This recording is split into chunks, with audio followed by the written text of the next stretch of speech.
You know what's even funny, Miss Minaj, is you buying anyone's catalog when you don't even own your masters. No, the boss lady's not giving, hun.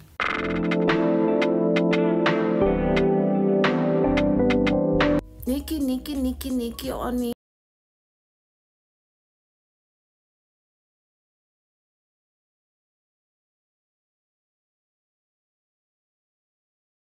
To put this, that should have just remained in the drafts. This is horrible.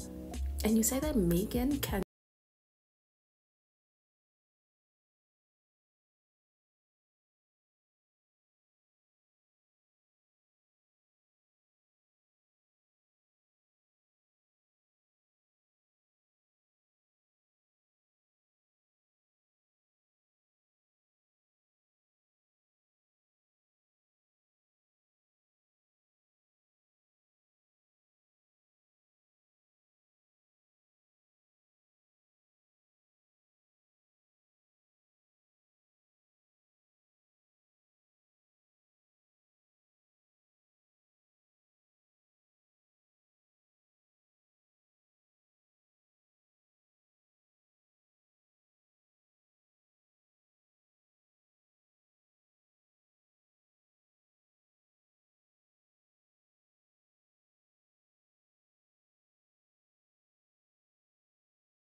sound. You want to talk about anybody getting free beat raw when they used to say that about you and Lil Wayne, and you getting signed into Young Money?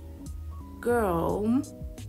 Nicki Minaj is essentially the Dr. Seuss of her time, and what I mean when I say that is she's objectively a disgusting and reprehensible person by pretty much all metrics of basic humanity and common decency, yet her one singular talent that appears to be an innate ability to rhyme words together in a silly fashion that particularly resonates with children has cemented her with a legacy she really does not deserve as much as many female rappers who came before her. In case you're not already up to date, the self-proclaimed queen of rape has spent the past 24 hours deflecting from the fact that her husband is a convicted sexual predator who is not allowed near public parks or elementary schools by making fun of Megan Thee Stallion for getting shot, as well as referring to her as BigFoot. It's always amusing to me how Nicki Minaj immediately jumps to making fun of other people's appearances as if she didn't spend hundreds of thousands of dollars in 2008 getting illegal Craigslist butt injections from some guy in his basement. And not just that, she lied about it for 10 years and only confessed after her ass cheeks were visibly deflating in public and everybody could already tell. And listen, I'm not at all reveling in the fact that she's a terrible person. I was a very big Nicki Minaj fan growing up. Ask anybody who went to middle school with me. I loved her so much I would defend her to anybody who would listen. I saw her doing that, and I was like, huh, finally some real music. However, around 2018, when she started intentionally surrounding herself with sex offenders, I kind of fell off the wagon. She was announcing her associations with them faster than she was dropping new music. And it's always especially humorous to me when I see Nicki Minaj as well as her fans attempt to defend her by saying, you only attack the men she associates with for being sexual predators because you don't have anything on her. I beg to differ, Barbs. Because not only are we talking about a woman who once gave a lap dance to a 13-year-old boy, we're talking about a woman who once made a song with a then 16-year-old little twist, in which she says these lyrics. In conclusion, yeah, she's going to hell. Let's hope all that silicone doesn't release too many toxic fumes while she's burning. Oh yeah. What was I saying again? Ayo, they could never make me hate you. Even though what you was doing was wasn't tasteful, even though you're out here looking so ungrateful, I'ma keep up moving, be classy and grateful. I told them ain't no friends in the game, you ain't learned that yet. All the bridges you came over don't burn that yet. Niggas want respect but niggas ain't earned that yet. Self-religious and entitled, but they're swearing on their Bible that they love you, but when they know really different from your rivals, but I still don't wish death on them. I just reflect on them. What happened to reflecting, Nicki? You see how your words, you're now becoming little Kim, the woman that you used to say that she's a bitter woman. And don't think Megan, she did not see what you said about her. She did. She replied in quotes. You want her to be like you, Twitter playing. She learned from you. You just forget the game.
I speak for everyone when I say his was way better. Exactly, because it was unpredicted. We did not know what to expect with his. With BigFoot, we know the lyrics because we know the song before we even heard it. I don't know what we even expected with BigFoot because she was here 2 days straight, no sleep, expecting that Megan will give her the reaction. This is what happens when you keep barging and barging to someone who don't really give two F's about you, don't really care about your apology, don't really care about what you say, because nothing you could say would ever change anything.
wanted, at this point, you thought that you would have 8 by now.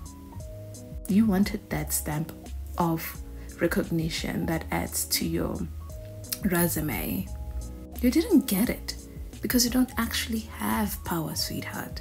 You don't have. Okay? Your husband is gonna drag what's left of your reputation with your added behavior. And people really need to get this fast. Okay? The Bobs really need to realize that they cannot dox the world. Okay? Some people don't live in America like me. I'm South African. Come dox me here and see what happens to you.